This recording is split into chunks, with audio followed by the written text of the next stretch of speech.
Oh, I'm about to ruffle some feathers. Avoid this kayak fishing gear like the plague starting now. People are trying to make a buck on anything nowadays, and being that the kayak fishing sport is blowing up like a bass on a topwater frog, there's some really dumb gear that I would like to call out. The problem is you can't rely on reviews anymore. You got crap like this. In exchange for a review, I'll give you a free product. Or after you buy, you got the company reaching out to you and saying, I'll give you credit for a review. And there's still review mill businesses out there. So what I'm saying, if you see a product with hundreds of 5-star reviews, it doesn't mean it's a great product. All right, as I go through this gear, keep in mind these are opinions, but so if you disagree, that's okay. Throw in the comments below. I would love to read them, and hey, you might change my mind. You're not gonna change my mind. No, seriously, I'll keep an open mind. All right, the first piece of gear I would like to roast is the Backwater Assault hand paddle. I about died when I read the reviews on this. Check this out. This review comes from Meepdog69. He gives it 1 out of 5 stars, and he says, "This is the dumbest thing I've ever seen." He says this. He says the chances of buying this item and then regretting it the second you receive it in the mail before shamefully tucking it away in the garage where you'll never see the light of day are close to 100%. What a waste of energy and plastic. There doesn't need to be a gadget for everything. I don't believe there's ever a scenario where you don't need a full-size paddle in your kayak, so I don't know why you would need this chunk of plastic on your boat. But I cannot move on without sharing this review from Donnie37. You guys, this is gonna be a treat. He says, Gets the job done. I bought this product going in with doubts, but after hacking away 3 beavers, a hawk, and a big boy snapper, this thing really puts the assault from the paddle. The advantages: lethal, lightweight, and sturdy. Disadvantages: messy. do I need to call the police? Seriously, this is why you can't trust reviews. All right, let's move on to the second piece of gear. Hey, this thing, guys, you get what you pay for, and if you're paying under $120 for a fish finder, you're likely getting a piece of crap. Now, fish finders have come a long way over the years. However, if you get into one under $120, you run into a ton of issues like this. Displays that are not waterproof. Is that important while fishing? Questionable accuracy. Doesn't work in cold temperatures. Intermittent signal loss. Only detects moving fish. Really? Cheap plastic construction. Lack of color display. Sonar mistakes long weeds for fish. Hey, did you guys see that 8-foot bass? Awesome. They require your smartphone in order to work. They're wired and the operating distances are really short. They need to be handheld. Unless you have 3 hands, that may be a problem while fishing. Battery runtime sucks. Some only start functioning at depths of 4 feet. Some don't come with batteries, limited depth ranges, and poor readability in the sunlight. You mean I have to read this thing when the sun's out?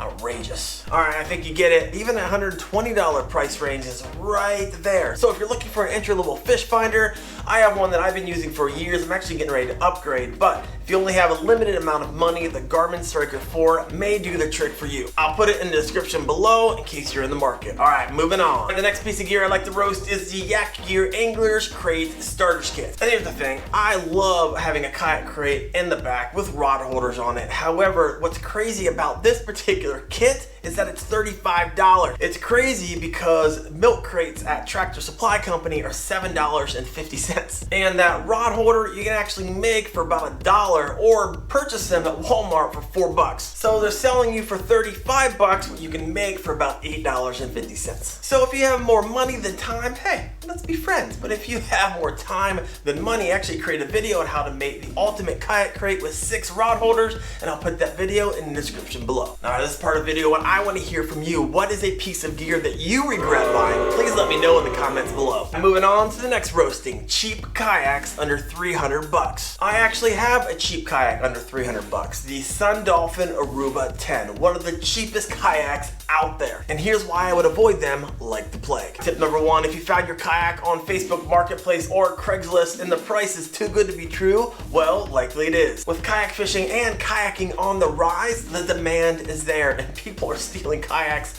left and right. And the reality is it's much easier to steal a 20-pound kayak than there is to steal a 125-pound kayak like the one I have. Number 2, the comfort sucks unless you only enjoy fishing for 30 minutes and also enjoy your legs falling asleep on you. Number 3 is poor design, which really results in poor maneuverability. You can tell a cheap kayak moving through the water because it tracks like a snake, not in a straight line. And the 4th reason I wouldn't buy a kayak under $300 because it's made of cheap materials, and what you thought was a little rub against the rock is actually a crack and the water's coming in the bottom of your kayak. And the fifth reason is that it's gonna cost you more in the long run because cheap kayaks deteriorate quickly. You will end up spending more for that deal you got because it is low quality. And moving on to another piece of gear that I think is worthless. It's the anchor brush gripper. And maybe it's just me. Anytime I'm near brush or any type of tree, it's because I got my lure caught. The last thing I want to do is break out my brush gripper and attach my kayak to it. I honestly cannot think of a single scenario where I would need something like this on my kayak. If I really wanted to attach my kayak to something, I would literally just take the additional 5 seconds